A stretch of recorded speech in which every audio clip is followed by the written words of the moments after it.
Ok, vamos lá. Bora mergulhar fundo nessa jornada incrível de como a gente aprendeu a gerenciar informação.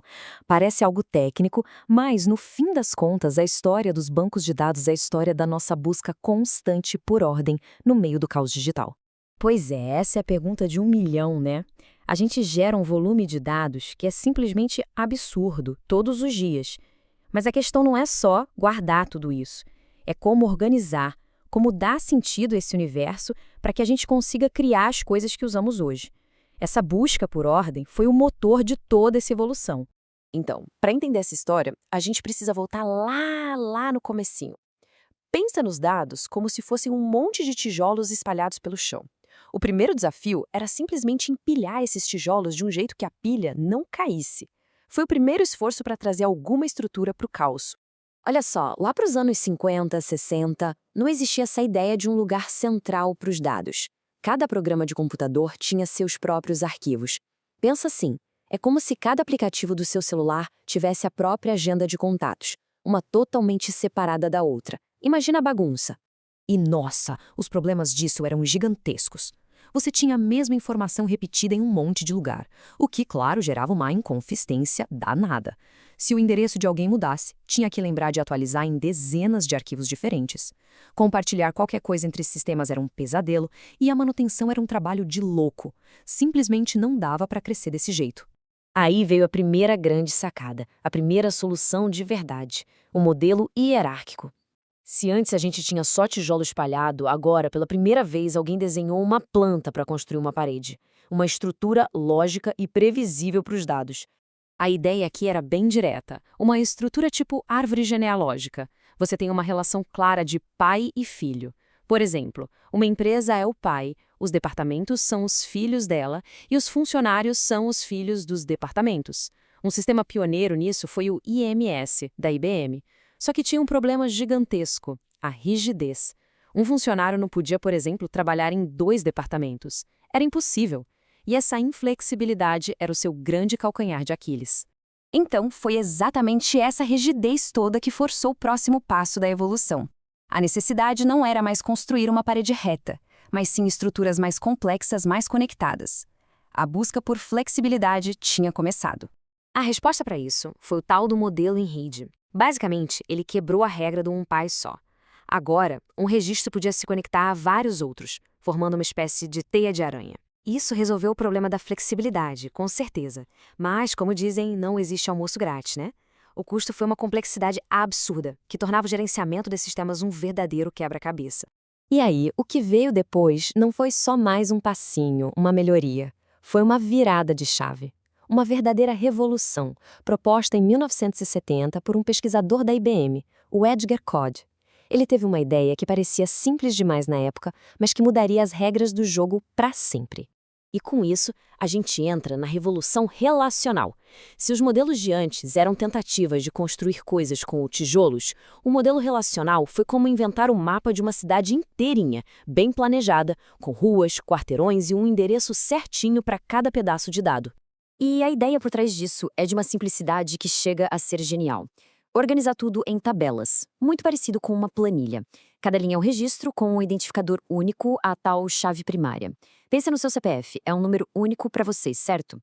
E o mais legal é como as tabelas se conversam usando as chaves estrangeiras. Olha aqui, o ID de departamento na tabela de usuários diz exatamente em qual departamento a Ana e o Bruno trabalham. Simples, elegante e muito poderoso. E não é à toa que esse modelo simplesmente dominou o mundo por décadas. Era simples de entender, separava os dados da aplicação e, principalmente, deu origem à linguagem SQL, um jeito quase natural de conversar com os dados e fazer perguntas. É por causa disso que gigantes como Oracle, MySQL, Postgres, que a gente usa até hoje, nasceram e se tornaram o padrão da indústria. Tudo ia muito bem, até que a internet chegou e virou a mesa. De repente, o volume, a velocidade e principalmente a variedade dos dados explodiram. Eram posts, cliques, fotos, vídeos, dados que não cabiam mais tão direitinho naquelas tabelas organizadas. Aquele nosso mapa da cidade planejada já não dava mais conta de organizar esse novo tipo de caos. Aí que surge o movimento NoSQL, que significa não apenas SQL. Era uma filosofia nova. Em vez de tentar enfiar tudo na mesma forma, a ideia era ter bancos de dados super flexíveis, escaláveis e especializados. A ideia era essa. Em vez de seguir o mesmo mapa para tudo, por que não construir prédios especializados, arranha-céus super modernos para cada necessidade? E é importante entender que NoSQL não é uma coisa só. É mais como uma caixa de ferramentas. Tem o banco de chave-valor, super veloz para guardar informações temporárias. Tem o de documentos, perfeito para dados que mudam muito, como perfis em redes sociais. O de colunas, para analisar volumes absurdos de dados. E o de grafos, que é um mestre em mapear relações, como quem é amigo de quem.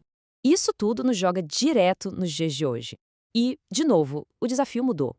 Agora, o problema não é só como guardar os dados, mas como dar conta da infraestrutura gigantesca que a gente precisa para isso. Servidores, energia, refrigeração, segurança, é muita coisa. E qual foi a solução para essa dor de cabeça? Levar tudo para a nuvem. Com um banco de dados como serviço, ou DBAs, as empresas não precisam mais comprar e manter o hardware. Elas, na prática, alugam o poder de computação que precisam, sem ter que construir o prédio inteiro. É como ter cidades inteiras prontas como um serviço.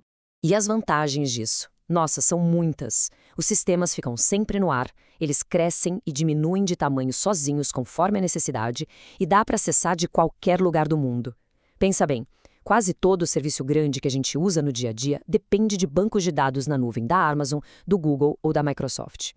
Olha que legal essa linha do tempo. Dá para ver a jornada inteira aqui. A gente começou com saltos que levavam décadas para acontecer. Mas repara só, a partir dos anos 2000, com a internet, a coisa dispara. O ritmo da mudança ficou frenético, refletindo a aceleração do próprio mundo digital. E um ponto super importante é que essas tecnologias não canibalizaram umas às outras. O relacional não morreu com o NoSQL, que não morreu com a nuvem. Hoje, elas todas convivem, formando o grande pilar da nossa infraestrutura digital. Tudo, do seu delivery de comida à pesquisa científica, depende dessa combinação. E tudo isso leva a gente para uma última provocação. Cada grande salto nessa história que a gente viu foi uma resposta a um novo problema, a uma nova limitação. A pergunta que fica é: qual vai ser o próximo? O que vai nos forçar a evoluir de novo? A inteligência artificial? A computação quântica? Uma coisa é certa. A história de como a gente organiza a informação está muito, mas muito longe de acabar.